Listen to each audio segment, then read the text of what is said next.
Every form of transportation must learn from its incidents, and I can say categorically that the marine industry learned a lot from the incident of the Exxon Valdez.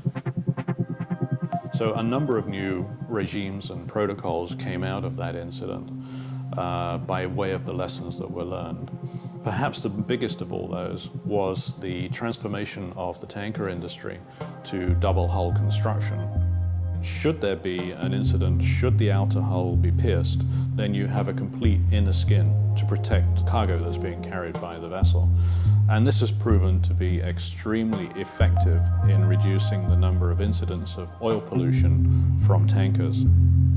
Coming out of learning these lessons and the application of double hull construction in tankers, in combination with a number of other best management practices and crew training, we've seen, despite the increasing volume of oil being transported by sea, we've seen a corresponding reduction in the number of incidents involving oil pollution from tankers.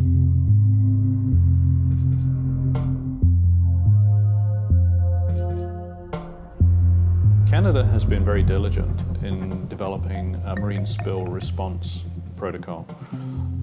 This comes under the authority of Transport Canada, but on a local level here on the West Coast, it's actually administered by the Western Canadian Marine Response Corporation, which most people know as Burrard Clean. Now, Burrard Clean has a plethora of equipment stationed up and down the coast of British Columbia to respond in the unlikely event of an oil spill. Western Canada Marine Response Corporation, what we do is we're a certified response organization. We're certified by Transport Canada to respond to marine oil spills within the navigable waters of British Columbia. We're certified to 10,000 tons of response capability by Transport Canada. So we have the equipment and the personnel trained in order to respond to a spill of up to 10,000 tons. At the Chamber of Shipping, we register all incoming ships to Canadian waters with Burrard Clean. This is something that we administer, it's something that we take very seriously. So we have the details of the vessel, we also know what insurance arrangements that particular vessel has. So in the unlikely event of an oil spill, we can use that information to ensure a timely and effective first response. The essential function of a pilot is a local expert in the marine environment of the area that we're licensed for. In this particular case, it's the British Columbia coast. Pilots in our area are licensed to move ships right from the Washington border to the Alaska border.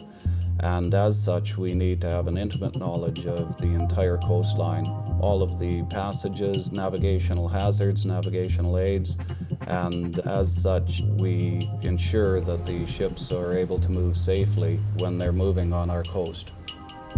Practical local knowledge is the fundamental criteria for being a pilot on this coast. We found over the years there's nothing that replaces that knowledge base. In the coastal waters of Canada, pilotage is compulsory. That is, it's in Canadian law that all foreign ships over 350 tons require a Canadian pilot. That's not just on the West Coast, that's all over Canadian waters.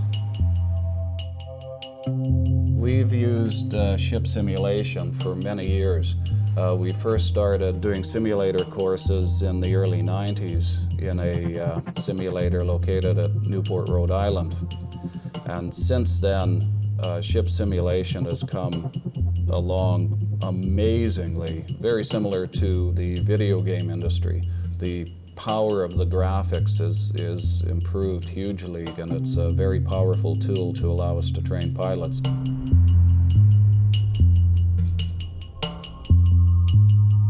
With the Cook Strait, we were moving that one up above what we refer to above Second Narrows. So there's a couple issues there. First of all, we have a window at Second Narrows that I have to look at. We are restricted in our movement to go through Second Narrows. We're ordered an hour and a half to 2 hours before each job. I think this one was an hour and a half. We were at anchor. You look at what traffic's around. If you've got a ship coming out or in, or somebody going to the Narrows at the same time, i.e. first Narrows, I look at tides and currents. What am I going to expect? Is my ship loaded? Can I expect anything?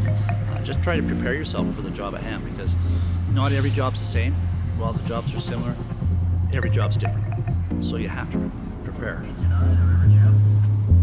Once you get on board and you start to discuss, it's called what we call a Bridge Resource Management, or BRM, the Pilot Master Exchange. You'll sit with the captain or discuss with the captain what his draft of his ship is, any handling characteristics that I should be aware of.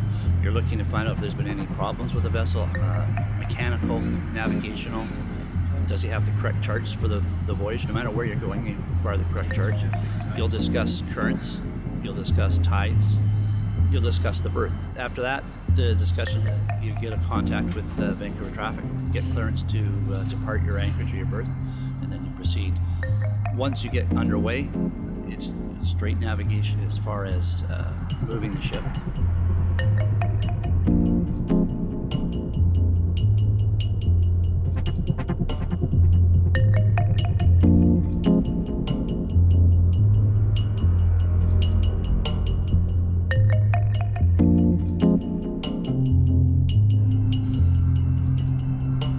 Even with the local knowledge, is knowing that there might be local traffic, little things like that. There's just a number of issues that you pick up over the years of traveling up and down the coast, and that's why, for most of us, it takes us as long to become a pilot, because you spend all that time, gathering all that knowledge, going to all the different spots on the coast, and knowing these things. Because these masters, for the most part, other than Vancouver Harbor, if they're going to another part of this coast, if they've been to Vancouver, that's a plus, but they may never have been to these other spots. They're glad to have you.